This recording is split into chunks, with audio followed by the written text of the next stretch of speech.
Manx Radio Sport. Good evening, welcome back to Friday Sport Preview on Manx Radio. Rob Pritchard and the team here with you for the next half hour, looking ahead to the sporting action on the Isle of Man this weekend. So, coming up tonight, a huge battle to survive the drop in the Canada Life Men's Premier League is among the latest Isle of Man football fixtures across Saturday and Sunday.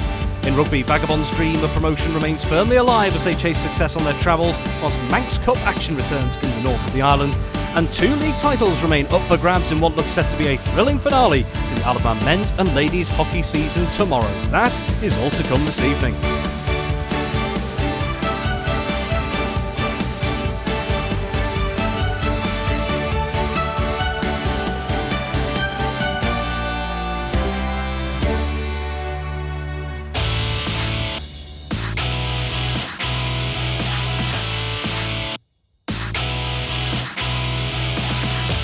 A very good evening. Welcome to the latest edition of Friday Sport Preview on Manx Radio, taking a look ahead to all the football, rugby and hockey action taking place on the Isle of Man over the next 2 days. We're going to start taking a look at the footballing side of things, and after an action-packed double header of cup finals across the Easter weekend just 6 days ago that got underway, we now return to league action in what really are the crunch closing stages of the respective seasons across the divisions. And to take a look through it with us, as always, is Tony Mepham. Tony, very good evening. Evening to you, Rob.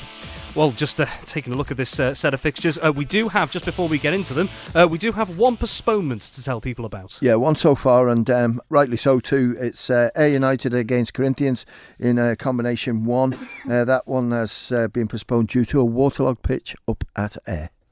And it's probably worth, just if we're speaking about weather, we should probably caveat all these fixtures with the weather that's expected on the Isle of Man over the next 24 to 48 hours or so. There are 2 weather warnings that will be in place from tonight and throughout tomorrow as well. We'll give you details of those towards the end of the programme. Nevertheless, we do, as Tony has mentioned, we do have one game postponed, but taking a look at the fixtures that are going ahead as planned as it stands.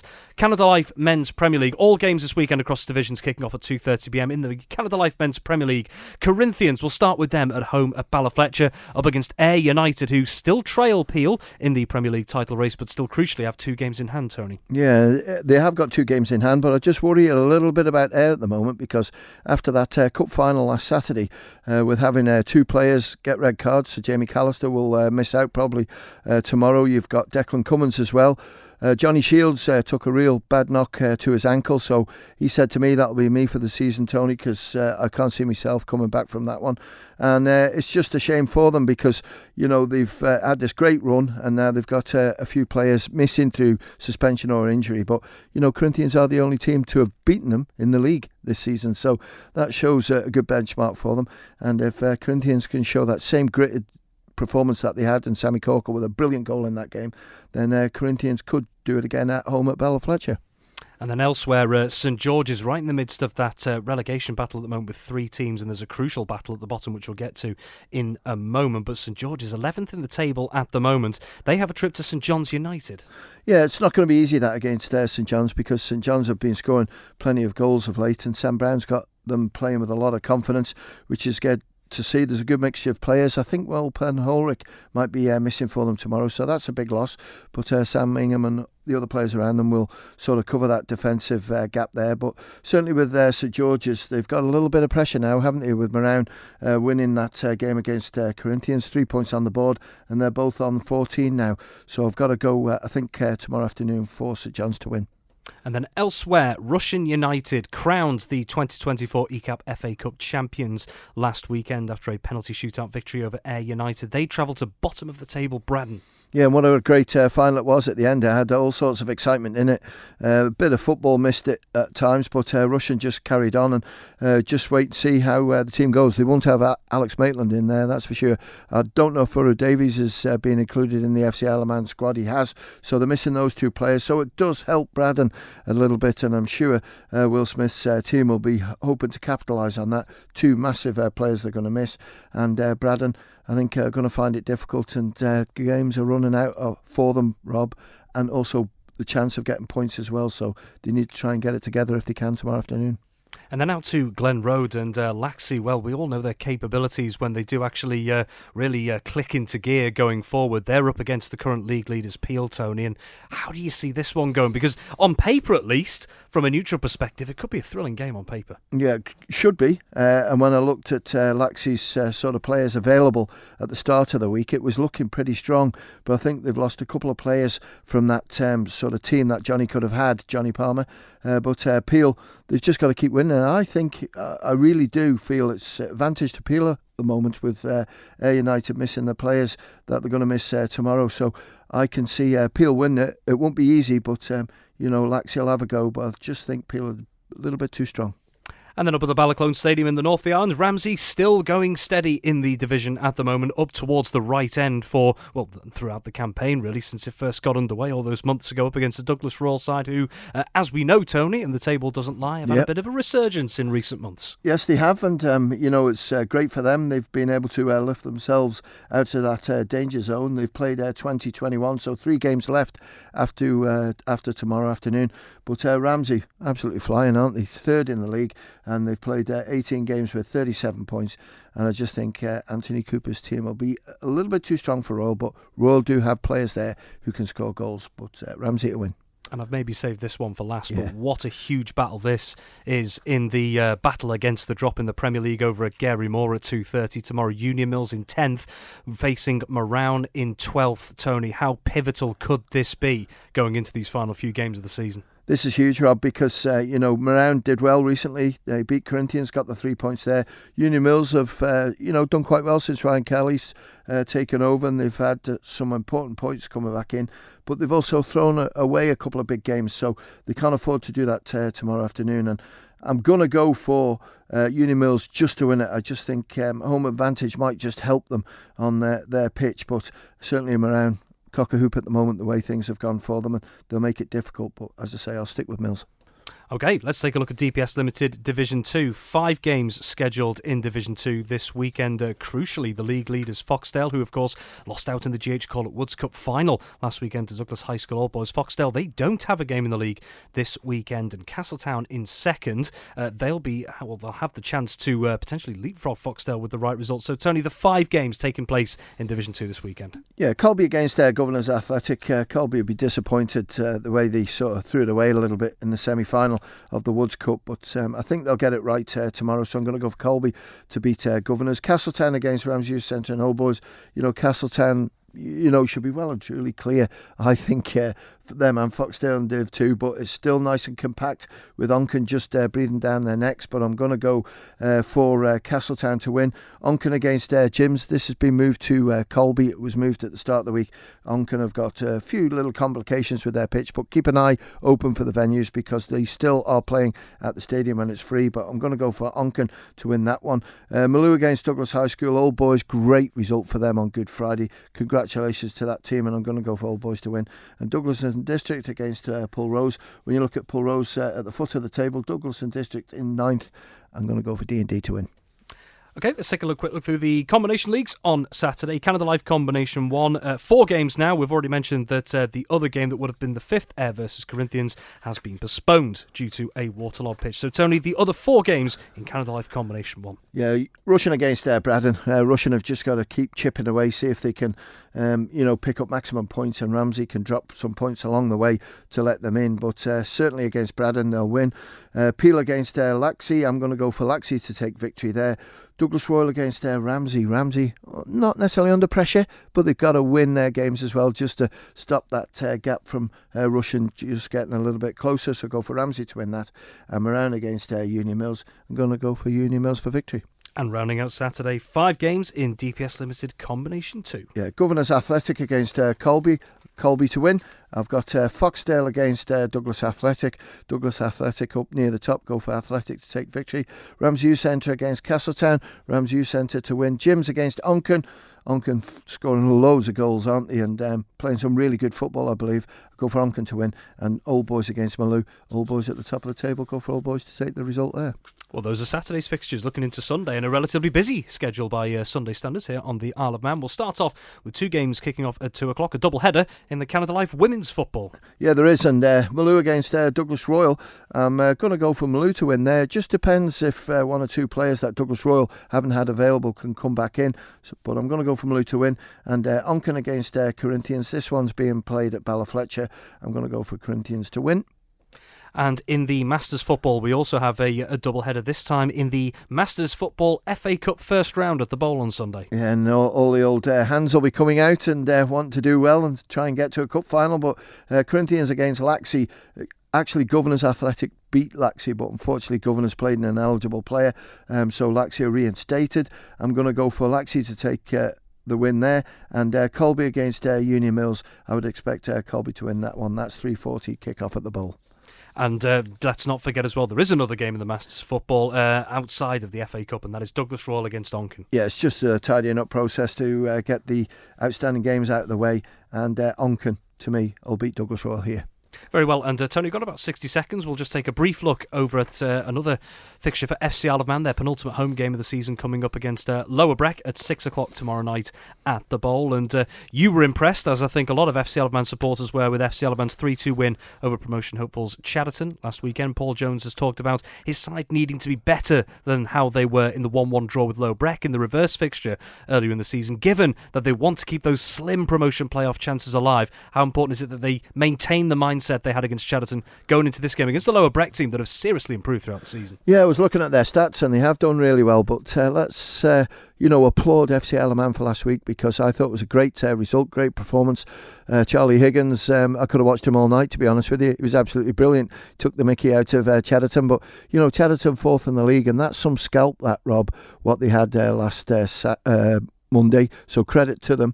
But Paul Jones just got to keep them going, and players will be back in and trained a little bit this week, and I'm sure they'll get victory. Tony Mepham, thank you very much. And with regards to that FC Isle of Man game, if you're not heading down to the Bowl yourself, we've got you covered on Manx Radio. Full live match commentary from myself and Tony Mepham of FC Isle of Man versus Lower Breck from 6 o'clock tomorrow on Manx Radio, DAB and AM 1368.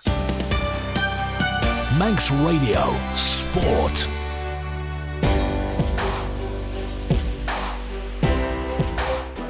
Turning now to rugby, and as the seasons across Isle of Man rugby enter their closing stages, there is still plenty to play for across the competitions going into this weekend's latest fixtures. Vagabonds remain firmly in the promotion hunt in counties for ADM Lancs Cheshire, but with the toughest of tasks to manage it on Saturday. Elsewhere, the Manx Cup continues up in the north of the island as part of 4 fixtures in total. Here to take a look at them, as always, is our rugby correspondent Dave Christian. The first things to look at are Douglas and Vagabonds in those respective leagues. For both of them, it's their final league match of the season.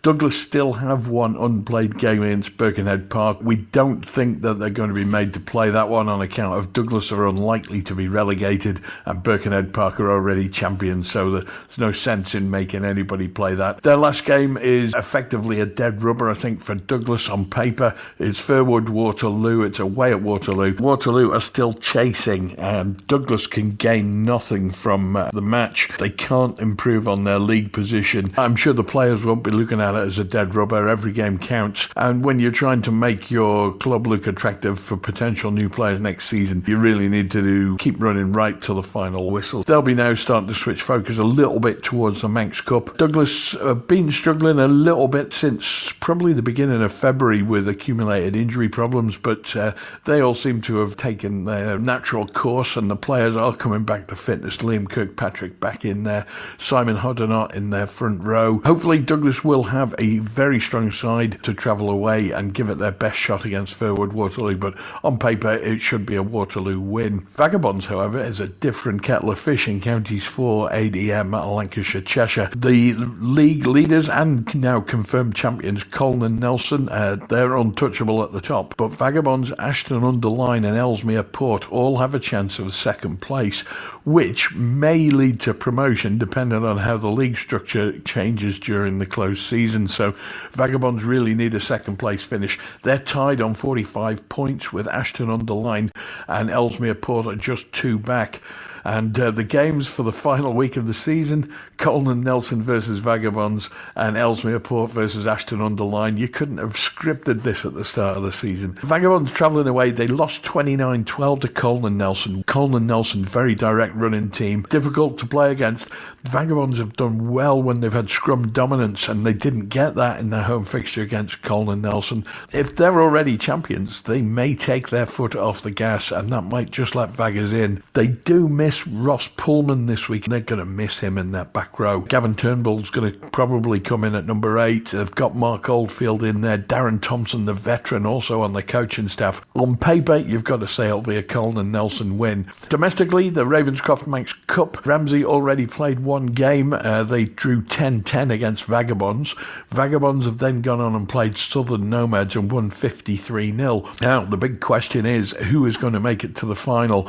The assumption is that Douglas will win all their games, and it's going to be points difference scrap between Ramsey and Vagabonds, given that they had a 10-all draw. So Ramsey are going to be aiming to put 53 or more points past Southern Nomads, and then it'll all go down to who does what against Douglas. Difficult for Ramsey. They're going to be missing some players. I know Mihal Flynn, Stephen Neal, Kieran Neal, Sam Caller, all unavailable this weekend. Skipper Matthew Meakin's been carrying a shoulder injury that he picked up in the Vagabonds game. We also think second row Eddie Lord is struggling a little bit with an ankle problem. We're probably going to see veteran John F. Watling return. We may see Joe Flanagan or even Rory Nicholson take their place in the back row. Up front, Matthew Livesey, Neil Harmer, all potentially in with a chance of slotting in that front row of the scrummage to replace Flynn. Southern Nomads out, tight little unit. They have the half-back pairing of George Collister, the captain, and Mark Young. They've worked together for years and years now. They've got Tony Quinn out in the back line, potentially Will Tazier as well. Haven't heard whether he's going to be available this weekend. The big problem for Nomads is probably going to be in that front 5, and if Ramsey get the upper hand on that, Nomads will be starved of ball and it will be one-way traffic. But we watched Southern Nomads for Saturday Live against Western Vikings 2 weeks ago. They were tidy enough then, and Ramsey are going to have a tough job to break them down. The final game of the weekend, it's a friendly fixture. It's the end of the season for Vagabonds ladies. All league matches are played, but Aspel ladies are going to be visiting the island. There's a game up there at Ballafletcher. We don't have a kick-off time for that yet, sadly, but it should be around about the 2 o'clock mark. So that's Vagabonds ladies against Aspel ladies, friendly at Ballafletcher. Manx Radio Sport.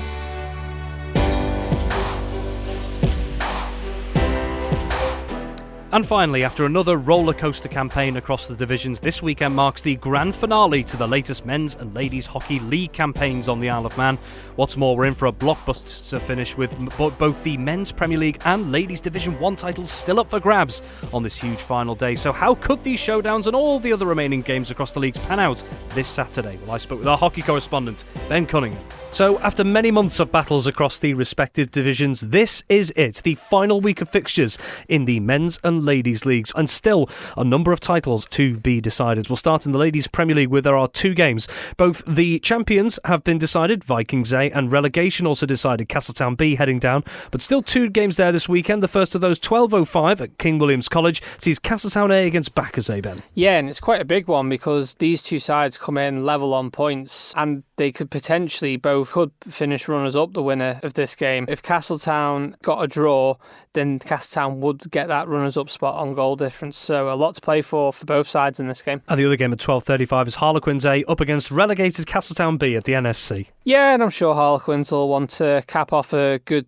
first season in the ladies Premier League. Castletown, though, they might look for a consolation here. And then we move into the men's Premier League, where relegation has been decided. Backers B will be heading down at the end of the season, but crucially, the men's Premier League title is still up for grabs. Before we get to the fixtures that involve those, 12:35 at QE2 in Peel, Harlequins A against the relegated Backers B. Yeah, and again, Harlequins have had a really good season in this men's Premier League. They'll be happy that they've got another season. As for Backers B, though, they might look for a consolation here, but I think Harlequins will get it on the day. And then the two crucial games at the top, starting 1:35 at King William's College sees Castletown A against the league leaders Vikings A, and the other game, 2:05 at the NSC, sees Vikings nearest challengers Backers A, the defending champions, up against Valkyries A. Ben, what has to happen in these two games? So Vikings must win to be champions. A draw for Vikings and Backers go on to win, then Backers will claim it on goal difference. So it's a big game, both of them. Castletown have got a really tough task against Vikings. They have been looking really good. As for Backers, though, again, Valkyries, they've thrown a few surprises, and they did give Vikings a good run for their money just a few weeks ago when they played them. So could Valkyries cause an upset here and help Vikings? We'll see. Now moving into Ladies Division 1, there were 3 games scheduled. There is now 2 taking place. One of those games, Vikings B versus Backers C, that has been awarded as a home walkover to Vikings B. Backers C are therefore relegated. But, Ben, the Ladies Division 1 title, still with those 2 games taking place, is still up for grabs. Ramsey A, who meet Valkyries B at 11:05 at QE2, if they draw, they would win it on goal difference. So a massive game there.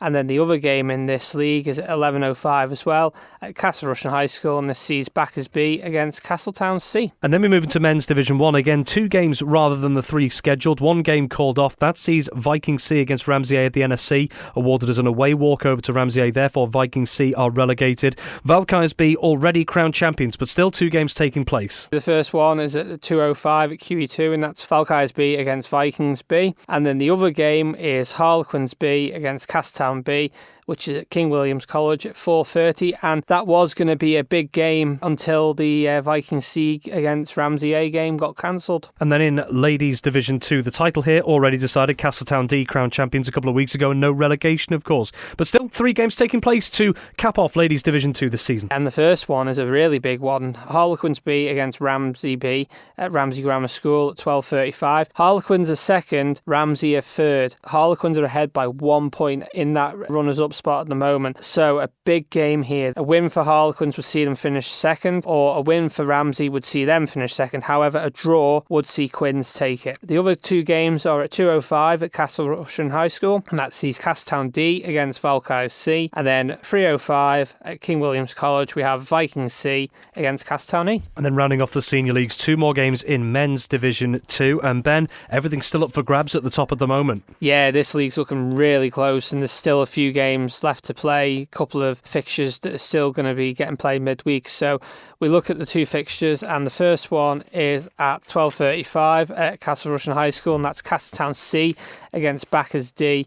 And then the other game is at 2:05 at Ramsey Grammar School, and that's Backers Colts against Ramsey B. And last but certainly not least, we had 2 games in the Under-15s League scheduled for Saturday. One has been postponed, Valkyries versus Castletown Sabres. That will be rearranged. But another game taking place up at Ramsey Grammar School. And that is Ramsey Rogues and Rascals against Harlequins at 3:35. That's just about all we have time for on Friday Sport Preview this week. Many thanks to my guests, as always, Tony Mepham, Dave Christian and Ben Cunningham. And just quickly before we go, a reminder, if you are out and about this weekend, there's 2 weather warnings here on the Isle of Man. There is a yellow weather warning for rain and severe gales coming in from 11 o'clock tonight until 9 o'clock on Saturday night. So that's tomorrow. And also there is an amber weather warning for coastal overtopping. That comes into force from 9:30am tomorrow morning and runs until midnight on Sunday. So if you are out and about, please do take care across the weekend. Thank you so much for joining us. Have yourself a wonderful Friday evening and a wonderful weekend. As always, Chris Kinley's here with you next. But from me until next time, it's bye for now. Manx Radio Sport.